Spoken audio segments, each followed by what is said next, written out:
Chapter 1: The Lost Job. My name is Joseph. I worked in a small salon. I loved my job. Every morning, I would clean the brushes, wash hair, and cut hairstyles for people. I liked making people look good. It made me happy when they smiled after a haircut. I felt proud. I thought I had a good life. But everything changed when the lockdown came. The salon closed. I had no work. No customers, no money. At first, I thought it would be for a few days. I thought I could wait, but days passed. Weeks passed. No one opened their salon. No one called me. I kept checking my phone every day. I sent messages. I made calls. I asked many people, but no one hired me. I waited at home, hoping for news. I tried not to worry. But every morning I woke up hungry. I watched my small savings shrink. I thought about rent, about food, about bills. The fear was always there. What if this never ends? What if I lose everything? My heart hurt and my hands shook. I used to talk to my friends from the salon. They had lost jobs too. Some went back to their villages. Some borrowed money. I had no choice. I stayed and waited. I walked the streets looking for work. I went to other salons. I asked politely, "Can you hire me? I can cut hair, wash hair, do any work." They shook their heads. Some days I felt like crying. I felt small and useless. I felt like the world had forgotten me. I wondered what I would do if the lockdown lasted months. I dreamed of cutting hair again, of making people smile, of earning my own money. But for now, the dream was far away. After weeks of waiting, I knew I could not wait anymore. I had to find another way. I had to work, even if it was not in a salon. I looked at the busy streets. I saw people walking fast. Shops opening slowly, cars passing by. And then I made a decision. I would try on the street. I would cut hair under the open sky. I did not know if people would stop. I did not know if I could earn enough. But I had to try. I could not give up. This was the start of a new life. Chapter 2: On the Streets. After I decided to work on the street, I looked for a place to set up my small salon. I found a quiet corner near the market. I had only a small stool and a mirror tied to a pole. That was my new salon. I felt nervous. I had never worked like this before. I put my stool on the ground and tied the mirror carefully. I arranged my small scissors and combs. I took a deep breath. This was it. I was ready to work. I sat on the stool and waited. People were walking past me quickly. Cars honked, buses roared. The market was noisy and crowded. I shouted politely, "Haircut rupee 20, haircut rupee 20. Some people stopped for a moment and looked at me. Some smiled, some ignored me. Some laughed and moved ahead. My heart sank when people passed me. I tried to stay calm. I remembered my training in the salon. I could cut hair well. I had to show my skill. The first customer came slowly. He looked around, unsure if he should sit. I smiled and said, "Don't worry. Sir, I will make your hair look nice." He nodded and sat on the stool. I cut his hair carefully, just like I did in the salon. When I finished, he looked at the mirror. He smiled. "Good job," he said, and gave me rupee 20. I felt a small happiness in my heart. It was not a lot of money, but it was mine. My hands shook less than before. The next customer came, then another. Some people stopped, some passed. I learned to wait patiently. I learned to smile, even when no one gave me work. I started watching the people around me. Shopkeepers, customers, children playing, old men walking slowly. The world moved fast, but I had to survive. Every haircut, every coin gave me hope. I told myself, Joseph, one day things will get better. Keep working, keep believing. That day on the street, I earned rupee 60. Not enough, but it was a start. I folded my small stool at the end and looked at the sky. It was orange from the evening sun. I whispered, tomorrow I will try again. This was my new life, hard, noisy, and full of hope. Chapter 3, Rain and Heat. Life on the street was not easy. Every day was a new challenge. When the sun was strong, it burned my neck and shoulders. Sweat ran into my eyes, making it hard to see. My back ached from sitting on the small wooden stool. Sometimes my hands shook from hunger.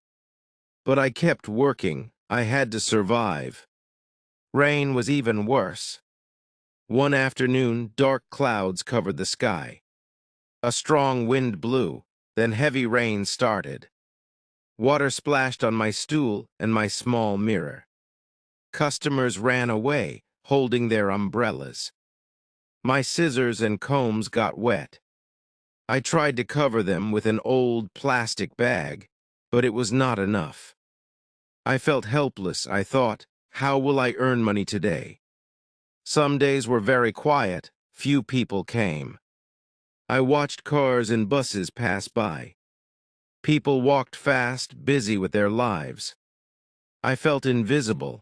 I sat quietly, waiting for anyone to stop. I tried to smile, but inside I felt small and weak. Hunger and fear were strong, but I could not give up. Sometimes people shouted at me, "Go away. Stop disturbing us." I wanted to explain, I am working. I am not disturbing, but I stayed quiet. I could not argue. I had to survive. I learned to be patient. I learned to smile at small kindness. Even one person stopping for a haircut made my day. I also learned to watch the weather. If it was going to rain, I covered my tools with plastic. If it was too hot, I moved under a tree for shade. Little by little, I adapted. I became stronger. Even though it was hard, I loved cutting hair. Making people smile after a haircut gave me hope. Each coin I earned was a step forward. I kept telling myself, Joseph, this is hard, but one day it will get better. Chapter 4, The Encouraging Boy. One morning, I set up my small stool and mirror as usual. The sun was not too strong yet, and a few people were walking past. I was tired, but I knew I had to try again. Every day was hard, but I could not give up. A small boy came running. His hair was messy, sticking in all directions. I smiled and said, "Good morning, child. Sit here, I will cut your hair nicely." He looked around nervously, but finally sat on my stool. I took my scissors and combed carefully. I worked slowly, cutting his hair evenly, cleaning the edges and making it neat. The boy watched me quietly. He did not say much, but I could see he was curious. I tried my best to make him look good. When I finished, I handed him a small mirror. He looked at himself and smiled. "Wow, Uncle, my hair looks nice. You are really good." His words made my heart feel warm. I smiled back, but my hands were still shaking a little. Then he said something that I will never forget. He asked, "Uncle, why don't you open a real shop? You are very talented." I laughed quietly and shook my head. "Money, my child, I need money. I cannot open a shop now. This is all I can do." The boy did not seem disappointed. Instead, he smiled and ran toward a man standing nearby. I realized it was his father. The boy was showing him my work. I felt nervous. I did not know what he was going to say. The father came closer and looked at me and my tools. He said something kind. "You cut hair very well. Do you want to work in a safe place? I can give you a small corner in my shop. You will not have to work on the street." My mouth went dry. I could not believe it. A real corner, a roof above my head, a safe place to work. Something I had not dreamed of for months. I felt tears in my eyes. I wanted to say thank you, but my voice shook.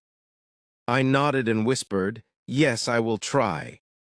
That small boy, with his kind words and simple smile, had changed my life in one morning. He gave me hope. For the first time in months, I felt that maybe things could get better. That day, I packed my tools and left the street with a small heart full of hope. A new chapter of my life was about to begin. Chapter 5, First Days in the New Spot. The next morning, I walked to the shop corner. My hands were shaking, and my heart was beating fast. I had never worked in a real shop corner like this before.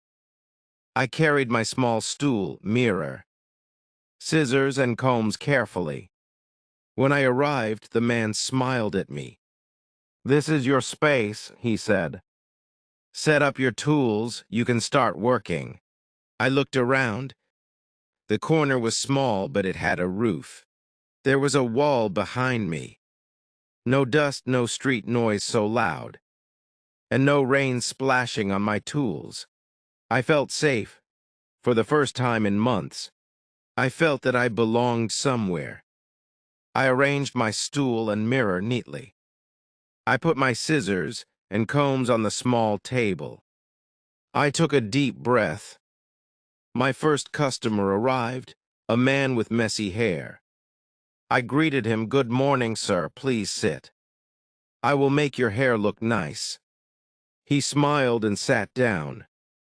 I cut his hair carefully. I worked slowly, remembering all the lessons I had learned in my old salon. I combed, trimmed, and cleaned the edges. The man watched quietly. When I finished, he looked in the mirror and nodded. "Good job, young man," he said. He gave me the money, and I felt proud. Another customer came after him, and then another. Slowly, people started noticing me. They saw that I had skill, that I worked carefully, and that I treated customers kindly. I felt my confidence returning. I realized that this small corner could change everything for me. At the end of the day, I packed my tools and looked around the corner. It was still small, but it was mine to work in. I felt grateful. That night, I slept with a calm heart. I knew tomorrow would be hard, but now I had a place, a skill, and hope. That was enough to keep me going. Chapter 6, Slowly Improving. The days in my small shop corner became a routine. Every morning, I carried my stool, mirror, scissors, and combs carefully to the corner. I set them up neatly.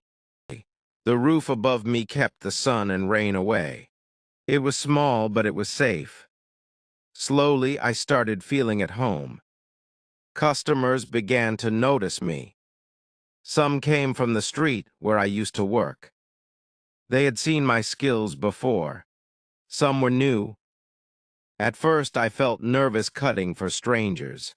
But slowly, I remembered my old salon training. I trimmed carefully, cleaned every hair, and made sure everyone left happy. Every haircut gave me hope. Every smile from a customer made me feel proud. Sometimes, people even came back with their friends. One man said, "Joseph, you cut very well. I will tell my neighbors." Those words felt like gold. Slowly, my small corner was not so lonely anymore. Work was still hard. My hands ached, my back hurt, and some days had few customers. But now I could manage. I had a place to keep my tools safe. I did not have to worry about rain or dust. I could focus on cutting hair properly. I learned to be patient, to speak kindly, and to smile even when tired. I also started saving a little money every day. Not much, just a few coins, but it felt important. I folded them carefully into a small cloth. I dreamed of using it for my own small shop one day. Slowly, hope returned to my heart. Chapter 7: Challenges Remain. Not every day in my small shop corner was easy. Some days, very few people came. I would sit on my stool, scissors in hand, and wait. Sometimes hours would pass without a single customer. I watched people walking past, busy with their own lives. It was quiet, but also very lonely. Money was still tight, every coin mattered. I lived simply, buying only what I needed. Rice, vegetables, a little tea. I could not afford anything extra. Some nights I could not sleep. I thought about rent, food, and my dream of having my own shop. The worry pressed on my chest. Sometimes I felt scared that I would fail again. But then I remembered the boy who encouraged me. I remembered his kind father who gave me the small shop corner. They had believed in me when no one else did. That gave me hope. I told myself, Joseph, you cannot go back to the street. You have a chance, you have skill. You must work hard. Even when customers were few, I practiced my cutting. I watched YouTube videos on haircuts and styles when I had a chance. I wanted to improve. I wanted people to come back because they knew I was good.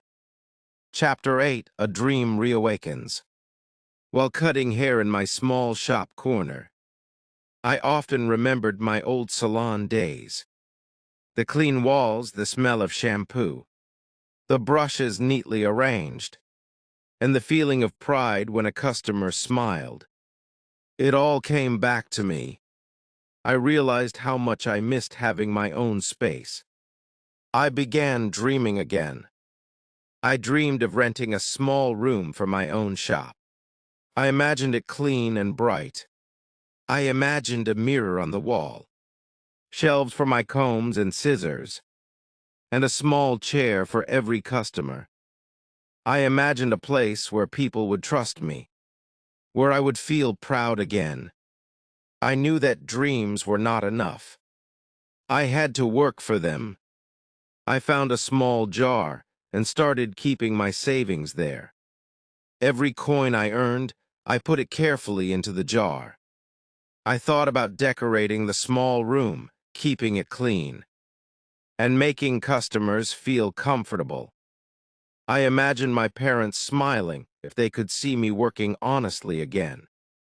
I imagined the boy who encouraged me walking in and seeing my shop. The thought made me smile quietly to myself. Slowly, the dream came alive in my heart. It was not just a wish anymore. It became a goal. I reminded myself to be patient. I knew it would take time. I knew I had to work hard, save carefully, and never give up. But now I felt something I had not felt in months. Hope. Sometimes new customers ask me about my story. I tell them gently about my life, about working on the street, about the boy, and about the man who helped me. They listen quietly.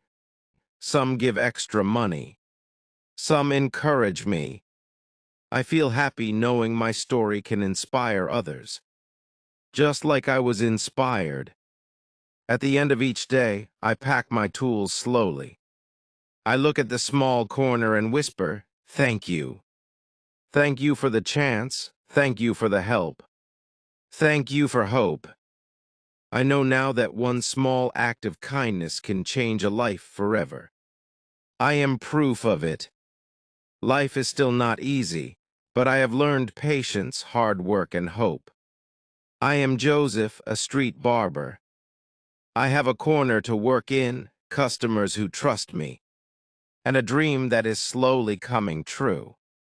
And most importantly, I have gratitude in my heart.